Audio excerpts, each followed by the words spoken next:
एक दिन अल्लाह के प्यारे नबी मोहम्मद सल्लल्लाहु अलैहि वसल्लम ने देखा कि एक बुजुर्ग महिला अपने घर के दरवाजे के सामने बैठी हुई है। उनके सामने कुछ सामान रखा हुआ था। चेहरे पर गहरी परेशानी की लकीरें साफ नजर आ रही थीं। वो बार बार इधर उधर देख रही थीं, जैसे कहीं जाने की तैयारी कर रही हो। उसी दौरान जब अल्लाह के रसूल सल्लल्लाहु अलैहि वसल्लम ने लोगों को यह बताना शुरू किया कि अल्लाह के सिवा कोई माबूद नहीं और मैं मोहम्मद अल्लाह का रसूल हूँ, तब मक्का के काफिरों ने उनके खिलाफ दुश्मनी शुरू कर दी। कोई कहता कि वह जादूगर हैं, नाउज़ कोई कहता कि वह एक शायर हैं जो मीठी बातों से लोगों को अपने रास्ते पर चला लेते हैं। मगर दुनिया के सबसे सब्र करने वाले रहमतों के पैगंबर मोहम्मद सल्लल्लाहु अलैहि वसल्लम ने हर तकलीफ़ को खामोशी से सहा, एक पल के लिए भी अल्लाह के रास्ते पर बुलाने का काम नहीं छोड़ा। उनका ईमान, उनका हौसला पहाड़ से भी ज़्यादा मजबूत था। कितने महान थे वो। इधर वह बुजुर्ग महिला अपने आंगन में बैठी गहरी सांस लेकर खुद से बुदबुदाई, न जाने अगर कभी मेरा उस आदमी से सामना हो गया तो, अगर उस जादूगर ने मुझे भी कोई बात कह दी तो कहीं मेरा दिल भी ना बदल जाए। वो सोच में डूबी हुई थी, मोहम्मद नाम के उस इंसान के बारे में, जिसके बारे में लोग कहते हैं कि उसकी बातें दिल में उतर जाती हैं, जिसे एक बार सुन लो फिर उससे मुंह मोड़ना मुश्किल हो जाता है। वो खुद से कहने लगी, नहीं, मैं अब इस शहर में नहीं रह सकती।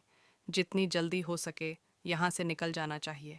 ठीक उसी वक्त रसूलुल्लाह सल्लल्लाहु अलैहि वसल्लम उस रास्ते से गुजर रहे थे। उन्होंने उस बुजुर्ग महिला को देखा, रुक गए। उन्होंने महसूस किया कि यह महिला कहीं जाने की तैयारी कर रही है, लेकिन वह बहुत कमज़ोर लग रही थी और उनका सामान भी भारी था। नबी रहमत ने नरमी और मोहब्बत भरी आवाज़ में पूछा, अम्मा जान, आप कहाँ जा रही हैं? बुजुर्गा थोड़ी चौंक गई और बोली, बेटा, मैं इस शहर को छोड़कर जा रही हूँ।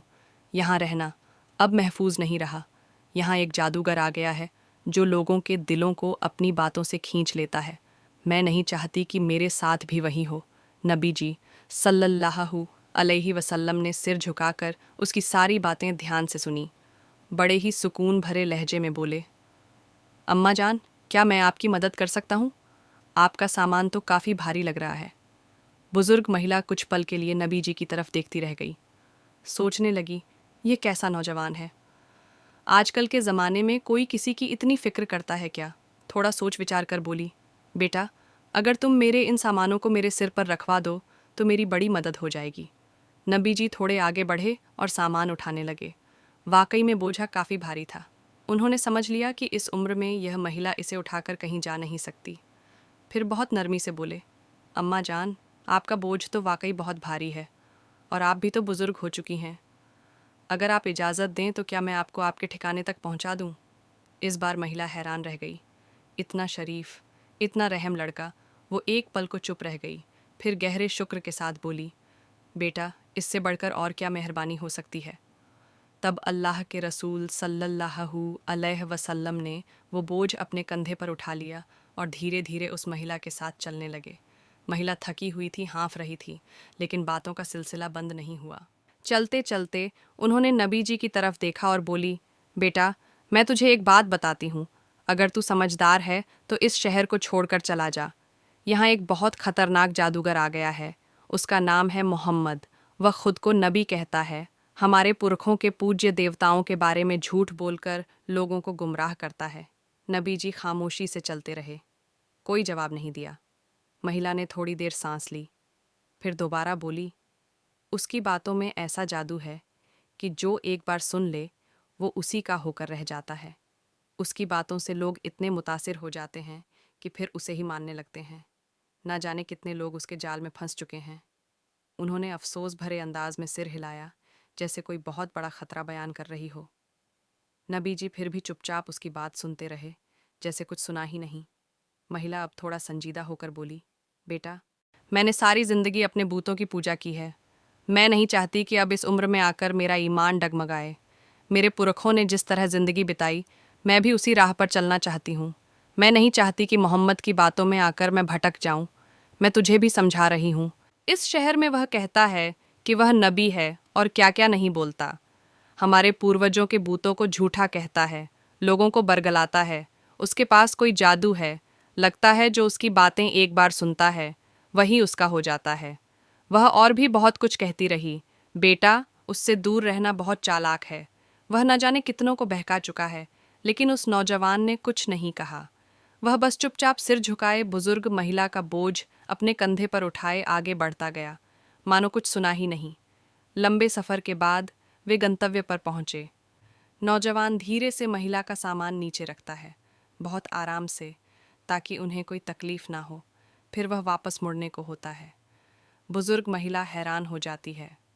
बेटा, एक बात तो बता, तू है कौन? तूने तो अपना नाम भी नहीं बताया, इतना बोझ उठाया। मैं तो सबको बताऊंगी कि आज मुझे एक फरिश्ता मिला था। रास्ते में नौजवान हल्के से मुस्कुराया।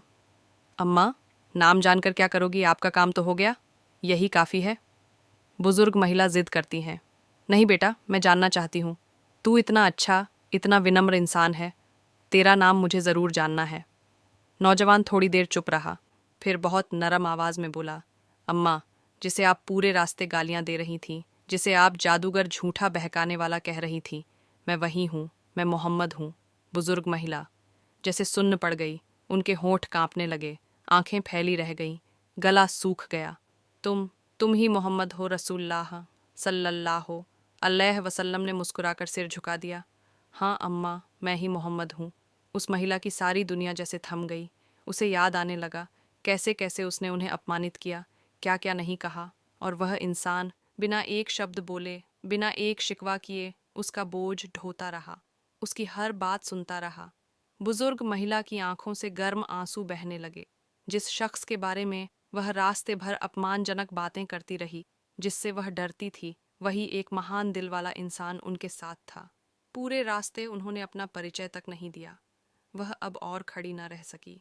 कांपते हुए वह रसूलुल्लाह सल्लल्लाहु अलैहि वसल्लम के पैरों के पास झुक गई, अपने दोनों हाथ उनके पैरों पर रखकर फूट फूट कर रोने लगी। कांपती आवाज में बोली, मैंने पूरे रास्ते तुम्हें गालियां दी, तुम्हारा अपमान किया, और तुमने एक बार भी कुछ नहीं कहा, बल्कि उल्टा मेरा बोझ उठाया, मेरी मदद की। क्या मुझे नहीं समझना चाहिए था कि सच्चा आदमी ऐसा ही होता है? रसूलुल्लाह सल्लल्लाहु अलैहि वसल्लम ने बड़ी प्यार से कहा। अम्मा, आपने जो कहा आप तो नहीं जानती थीं। अगर उसे समझाया जाए तो एक दिन वह ज़रूर सच्चाई समझ लेता है। बुजुर्ग महिला की रुलाई थम ही नहीं रही थी। उन्होंने एक लंबी सांस ली और गहरे दर्द से बोली, मैंने बहुत बड़ी गलती की।